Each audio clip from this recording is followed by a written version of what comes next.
అరుణాచలం అనే సినిమా మీకు గుర్తుండే ఉంటుంది. హీరో రజనీకాంత్ కు ఒక టెస్ట్ పెడతారు. అందులో 30 రోజుల్లో 30 కోట్లు ఖర్చు పెట్టాలి అని. దానికి కూడా చాలా కండిషన్స్ పెడతారు. అలా ఖర్చు పెట్టగలిగితేనే అతడికి వారసత్వంగా వచ్చే 3,000 కోట్ల రూపాయల ఆస్తి వస్తుంది. మరి ఆ టెస్ట్ ఎందుకు పెడతారో మీకు తెలుసా?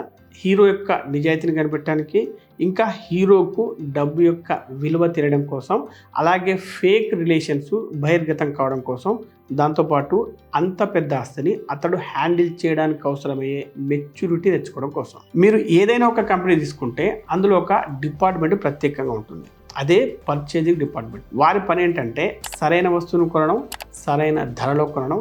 అలా అని చీప్గా వచ్చే వస్తువులు కొనమంటే కొనరు. ఎందుకంటే అలా చేస్తే వారి ఉద్యోగానికి ఎసరు కాబట్టి. స్థూలంగా చెప్పాలంటే మీరు ఒక వస్తువు కొనగలిగినంత మాత్రాన కొనకూడదు. అది ఉపయోగకరం అయితేనే కొనాలి. మీరు ఒక కారు కొనగలరు.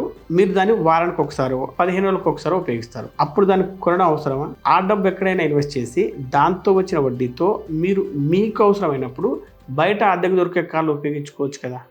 మీకు వచ్చే ఒక్క నెల జీతంతో మీరు ఒక ఐఫోన్ కొనగలరు. కానీ మీకు దాంట్లో ఉండే ఫీచర్స్ అవసరం లేదు. కేవలం ఒక బడ్జెట్ ఫ్రెండ్లీ స్మార్ట్ ఫోన్ కొనుక్కుంటే సరిపోతుంది కదా. అందుకే పొదుపు చేయడమే కాదు, స్మార్ట్ గా ఖర్చు చేయడం కూడా తెలిసి ఉండాలి. ఇంకొక ముఖ్యమైన విషయం ఏంటంటే మీరు ఖర్చు చేసే డబ్బును ట్రాక్ చేస్తూ ఉండాలి. అలా చేయకపోతే అది ఎక్కడికి వెళ్తుందో మీకు తెలియదు. ఎక్సెల్ షీట్ కానీ లేదా మార్కెట్లో ఉన్న చాలా బడ్జెట్ యాప్లు కానీ ఉపయోగించుకొని మీరు మీ బడ్జెట్ ట్రాక్ చేస్తూ ఉండండి.